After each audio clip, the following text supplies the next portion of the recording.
Hello, good evening. Welcome to ITV News. This is Thursday night's calendar. Hello, these are tonight's main stories. Family tragedy. An investigation's launched into the death of a 5-year-old boy in a South Yorkshire hospital. His father spoke of his anguish to Calendar. I saw him suffer. These very same hands, I held him with the first time. And you imagine, if you are a parent, how I felt when I had to bury him with the same hands. I had to bury. A painful anniversary. The father who won't forgive the decision to go to war with Iraq marks 20 years since his son's death. He gave his life for his country. You can't make a bigger sacrifice than that. And I'm really proud that he made that sacrifice. I'd rather he hadn't, but I'm really proud that he did. New season, new slate. Yorkshire County Cricket Club say they're back on track and ready to fight out of Division 2.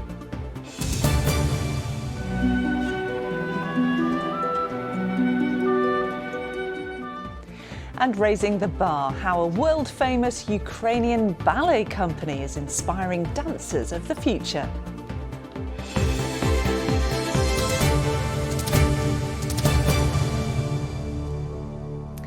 Good evening, thanks for joining us. The grieving family of a little boy who died after delays in receiving treatment at Sheffield Children's Hospital are calling for an investigation. Yes, 5-year-old Ayan Haroon, who had an extremely rare genetic condition, died just over a fortnight ago at hospital. His father says he was dismissed by medics when he asked for specific treatment he believed his son needed. Well, the hospital has now launched an investigation. Michael Billington has been speaking to Ayan's father, Haroon.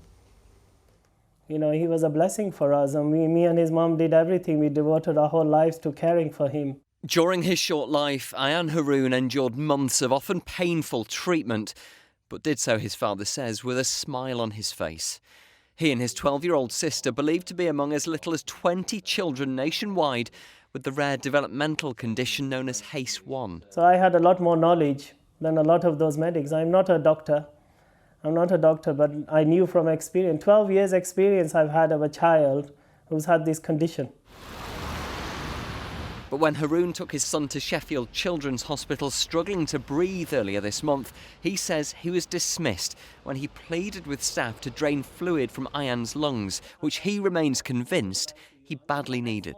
I knew what treatment he needed because he's been in hospital before, so I know what works for him. And they didn't want to listen. They dismissed me as best way of putting it, as a nuisance parent. They would have given him the treatment he needed, then maybe he would have had a fighting chance.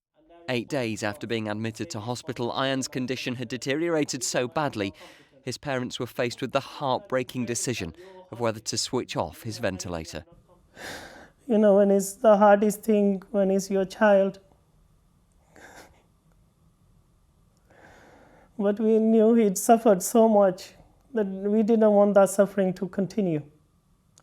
We didn't want the suffering to continue. We wanted his suffering to end. And as soon as his ventilator was switched off, that was the end of it. He didn't breathe. He didn't breathe. That was the end of his life. I saw him suffer. These very same hands, I held him with the first time. And you imagine, if you are a parent, how I felt when I had to bury him with the same hands. I had to bury. That's the worst thing, you know, that can happen to a parent. I had to bury him. Haroon has now made a formal complaint to the hospital, believing his son could well still be alive today, had medics just listened to his concerns. I saw him suffer for 7 days. I stayed with him day and night, and I saw him suffer. And what was the worst part of that suffering is when no one listened to me. When I told them, please do this, please do this, please do this for him. Nobody did. Well, a heartbreaking story, and Michael joins us in the studio now. And Michael, this complaint, it's not aimed at everyone who cared for Ayan, is it? No, and Ayan's father was really keen to stress to me today that some of the treatment that Ayan and his daughter, Ayan's sister, received at Sheffield Children's Hospital has been faultless. At the outpatients department, brilliant treatment, he says. But his experience in inpatient, so in intensive care and on the ward where Ayan was treated, was significantly different, he says. Multiple occasions he suggested different treatments for his son, only to be rejected, only for his recommendations then to be accepted sometimes hours, maybe days later, and he firmly believes that it was those delays that allowed the virus which caused Ian's death to take hold. And what has Sheffield Children's Hospital said about this? Well, they say they're going to carry out a thorough internal investigation into the 10-page concerns that Mr Rashid has submitted. They've given their condolences to the family, saying that the death of any child is tragic, and colleagues who treated and came to know Ian during his short life will share in expressing these condolences. Our colleagues pride themselves on providing the best clinical and pastoral care for all children and young people who need it. Michael, thank you. Next tonight, to the heartbreaking anniversary for a Yorkshire dad whose son lost his life 20 years ago today in the Iraq conflict. Peter Briley has been a forthright critic of the decision to go to war and made his views about former Prime Minister Tony Blair clear, recently protesting against his knighthood. Lance Corporal Sean Briley, who was 28 and a radio systems operator, was killed in a road accident. Fraser Maud reports. Whenever we come up here, we think about Sean and the life that Sean had and the life that Sean's, that he's missed, all the things that he's missed. He kind of he'd help anybody, he'd do anything for anybody. He was a lad, but he could be sensitive as well. Lance Corporal Sean Briley was 28 when he died, exactly 10 years after his passing out parade with 212 Signal Squadron, and 20 years ago today. Sean was killed in Kuwait when the Land Rover he was travelling in overturned. He was the 25th of 179 UK personnel to be killed in the invasion of Iraq. After Sean's death, Peter campaigned for a public inquiry into the war and was one of the first to read the Chilcot report when it was published. He's always maintained Tony Blair should have been prosecuted for taking Britain to war and was part of a protest last year opposing the former Prime Minister's receipt of a knighthood. Tony Blair, war criminal. At the time, Mr Blair said he wasn't surprised that some people did not want to see him knighted. You don't occupy a position of leadership and take decisions without arousing a lot of opposition. And so it didn't surprise me. And, again, the best thing is just to accept that of course there will be people who strongly oppose it. Peter did meet Tony Blair once and made his feelings known. I went up to Mr Blair and he turned around and put his hand out. And just as I'm talking, I didn't shout, I didn't scream, I didn't make anything loud. I said, Mr Blair, I don't want to shake your hand. You've got blood on it, you've got blood of my son, you've got blood of the soldiers, you've got blood of the Iraqis. One day you'll have to face what you've done. Can't even bear to be in the same room as you. And I turned around and walked out. Peter is still seeking his justice for Sean, but he'll always be proud of the son he lost. I will be forever. He gave his life for his country. You can't make a bigger sacrifice than that. And I'm really proud that he made that sacrifice. I'd rather he hadn't, but I'm really proud that he did. Fraser Maud, ITV News, Batley. Next tonight, to the lesbian, gay, bisexual and transgender people in our region battling addiction. A study has found drug use amongst gay and bisexual men is 3 times higher than straight men, and for lesbian and bisexual women, that number is 4 times as high. In the first of 2 reports this week looking at the support available for LGBTQ+ people, our reporter Chloe Oliver has been speaking to one man whose battle with addiction had devastating effects. Every waking moment of my day was thinking about where my next drink was coming from. For 3 decades, Darren struggled to come to terms with his sexuality. A fear of not fitting in led to mental health issues, which led to alcohol and even drug addiction. Now in his 40s, he's out and proud, helping others in similar situations to overcome their addictions. One time in hospital about 6-7 years ago, I was in a really bad place mentally, and I was on a drip because of my alcohol withdrawals, and the nurse asked me if I had a girlfriend come to visit. I explained no, that I was gay, and she told me to go to the chapel to pray. To hear that from a medical professional, that just in my head confirmed all those intrusive thoughts. He says it's attitudes like this that discourages people from engaging with the services they need. And that's what groups like Renew in Hull hope to provide. We need to involve and work with partner agencies, and we need to promote these on all our social media, the use of our social media.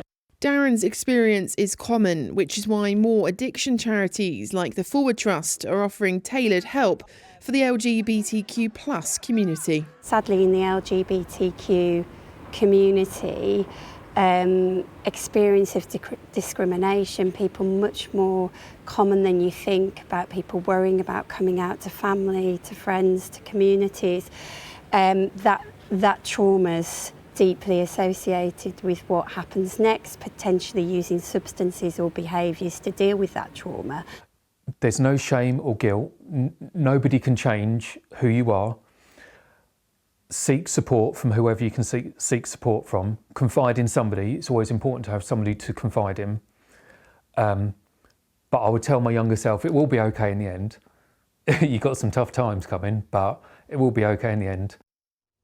Yeah, good to have some positive thoughts there at the end of that report by Chloe Oliver. And there are links to relevant support groups on our website. Tomorrow we'll be looking at a new helpline for LGBTQ plus people, specifically aimed at those with experience of sexual abuse. You're watching Thursday's calendar, and still to come, breaking into ballet, how school children were inspired by one of Ukraine's most famous dance companies. And will the weather be on point as we pirouette towards the weekend? I'll have your full forecast a little later on in the programme.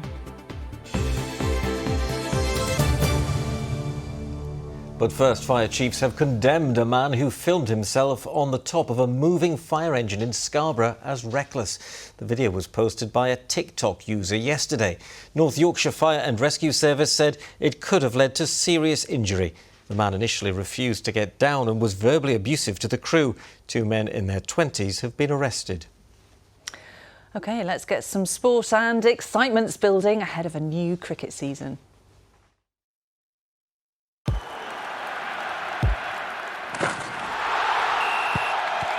Zero Accounting Software sponsors ITV Regional Sports Report. Well, Arif's with us, and before we get to the cricket, let's talk about Sheffield Wednesday, Arif, haven't we? Because they looked unbeatable, but what's gone wrong? Well, Ian, they were 23 games unbeaten, but last night they had to fight back at Cheltenham to avoid a third straight defeat. In horrific conditions, the Owls were 2-0 down with just 15 minutes remaining when Aidan Flint halved the deficit. And with just 3 minutes left, Lee Gregory prodded in to bring the scores level. Wednesday even had the chance to win it, but Will Vaulks' shot cannoned back off the post. Meanwhile, Huddersfield Town manager Neil Warnock has said administration was a possibility prior to a deal being agreed on a takeover of the West Yorkshire club. It was revealed earlier this week that American businessman Kevin Nagle was the man behind the bid, which still requires ratification from the Football League. Absolutely delighted. I know it could have gone the other way and we could have been talking about administration, etc. But I'm just so pleased, I can't tell you. It's a new era. I think they'll come and enjoy it. I think it's a good club to buy. You know, we've just got to do our best to try and get some points on board against these top teams and try and scramble away from the bottom there. Now the cricket season is just around the corner and Yorkshire have their sights on promotion after being relegated to the second division. They could take a leaf out of the Northern Diamonds books as they look to retain the trophy they won last year. But I popped up to Headingley for the media day this morning to gauge the feeling ahead of next week's opener. As the sound of leather on willow reverberates around Headingley, the new cricket season's coming into view. Following last year's relegation, Yorkshire will be playing in the second division for the first time in over a decade, but they don't plan to stay there long. We should be trying to win every game we play in the second division, you know, and we need to win games to get ourselves flying early on in the season, to get ourselves back into the first division as soon as possible. Despite the good feeling around the place, there's still a dark cloud hanging over the club. After pleading guilty for the part they played in the Azim Rafiq racism scandal, Yorkshire are awaiting punishment from the Cricket Discipline Commission, which could come in the form of a points deduction. Whatever happens tomorrow, they will deal with it, but they'll deal with it a lot better than they would have done 12 months ago. It would be frustrating, it would be disappointing, obviously, if we got a points deduction this close to the season. But as I said, the players are in a such better place. One man that thrives in the face of adversity is wicketkeeper Johnny Tattersall. He was released by Yorkshire in 2015 before being re-signed 3 years later. Now a mainstay in the team, he expects the squad to come out swinging this season. Been doing a lot of work as a squad and trying to make sure everyone's in it together, and I think that we're definitely trying to create that now and always learning about ourselves and about each other. While the men's team toiled last year, the women's team sparkled. Having picked up the Rachel Flint Trophy for the first time, the Northern Diamonds are the ones to beat this season. As a team, we're pretty confident in our skills. We got to the finals every year prior to winning, so we knew we were one of the teams to beat. But it just gives you a confidence, you know. We've already done it once, you know how to win those big games. We've got a lot of young players coming through now that are keen to try and pick up some silverware with us, so it's an exciting time for our team. Holly Armitage fell in love with cricket in her hometown of Huddersfield, and having captained her county to cup success, she's got the taste for glory. Growing up as a kid, this is something that I've always wanted to do, so this is why I love my job, I love what I do, and winning a trophy for any team is special, but when I can captain this side and call this my home, it was a real special moment, yeah. With the finishing touches being applied at Headingley, both men's and women's team are determined to be a cut above the rest this season. Well, Arif, you mentioned some possible punishments in your piece then. When do you think that might happen? Well, Laura, those verdicts even could come back as early as tomorrow. Now, we don't expect any punishments to be handed down for another few weeks at least. Now, Yorkshire pleaded guilty to the part they played in the Azim Rafiq racism scandal, but we'll find out if former England captain Michael Vaughan and former head coach Andrew Gale and 4 others, if they'll be found guilty of using racist and or discriminatory language or not. So there's still plenty to come in this story. Yeah, you'll keep us updated. I will. Thank you. Yeah, the story that rumbles on and on. Now, the ITV Evening News continues at 6:30. Here's a look at what's happening with Mary Nightingale. Coming up on the programme, guilty of murder, the man who shot dead a 9-year-old girl. Olivia Pratt-Corbell was killed by a bullet fired through her own front door by Thomas Cashman. You're under arrest on suspicion of murder. Tonight, how the child killer was brought to justice. Also ahead, new Green plans to power up Britain, but is it too little too late to meet this country's climate pledges? Plus, the Beatles, the early days, a glimpse into Paul McCartney's personal archive with previously unseen images. Do join me for those stories and more at 6:30. Thank you, Mary. Some good photos there. Very good. Yeah. And on the Tonight programme on ITV this evening, a growing rise in the number of patients going private as some take the opportunity to go overseas for operations, with waiting lists across the UK topping 7 million. And the NHS struggling, of course, to clear those backlogs. Some are simply resorting to buying back their health, like a private hip operation abroad. The pain was becoming excruciating. I had to give up work as a baby nanny because it became too dangerous for me to work. I just worked out financially I'd be in a much better position if I just borrowed the money rather than wait until I'm going to end up in a wheelchair. Well, it's time now to say hello to Kerry, and I don't know whether you saw Arif's report there from Headingley, but those grey clouds and above our building too. I promised it was all or nothing. I said it was going to be warmer. We got to around 15 or 16. That was daytime heating, helped to sort of pep up those showers. So 1 minute it was sunny and it felt like spring, the next minute not. So of course I promised rainbows, and we've had some, like this beautiful one taken in Micklefield, Leeds. A big thank you to Adam. This is actually a double rainbow. You can just see the faint one just above it. This one is clearer. A big thank you to Steve Bradley for that. And of course it's a reflection. So the original rainbow goes violet to red, and then the opposite, red to violet. And you can also see through those lobos we were talking about yesterday. So that is a lobo, is it? That's a lobo. Thanks, Sue, for catching one today. Right across, you can see through that rainbow out towards Wakefield. No chance of sunshine and showers, unfortunately, as we head through into the next couple of days. It's going to be quite cloudy. I mentioned briefly yesterday an area of low pressure. Meteo France, the French Meteorological Association, have named the storm for us in the UK wet and windy, but that's in the south, and for us in the Calendar region, just cloudy and damp. So we've had an invigorated jet stream, if you like. And if you see this little pink bit here, it's an area of low pressure. And if I play it through, you can see it heading towards us, but to the south of the UK. And it's the southern flank of that low where the stronger winds will be over France. For us, we just get an easterly, and it's that easterly that's going to drag in lots of moisture in off the North Sea and give us quite a cloudy day, certainly as we head into tomorrow and through into Saturday. So that's another month. Tomorrow, of course, is the end of March, where we've not had a named storm since our storm season began in September 2022, but I guess that's a good thing. Great. we've dodged it. Yeah, we've dodged it for now, anyway. Thank you. Finally, it's one of the most respected ballet companies in the world, but for over a year now, its dancers have been stranded far from home. Yes, since Ukraine was invaded by Russia, many members of the Kyiv City Ballet have been unable to return to loved ones. They were in France when the invasion began, but they've shown a resilience and a determination to keep on doing what they love. But ahead of that, they've been donating their time to the community. Tina Gelder has been with them.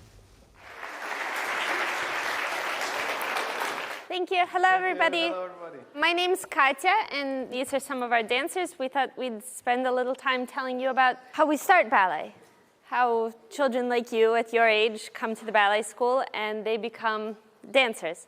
An assembly like no other at Knavesmire Primary School, as members of Kyiv City Ballet describe life on the dance stage. Normally we have ballet bars, a special that we hold on to, but since we don't have them today, now we'll ask our director to assist. Skillful moves were on display. It's so important for us to share our art and Ukrainian dance with the audiences and with our youngest audience members as well. Third position.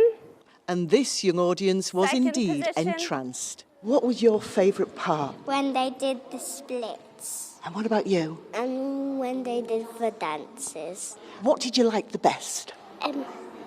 When they did the split. I like when they stood on their tiptoes and when they spun around on them.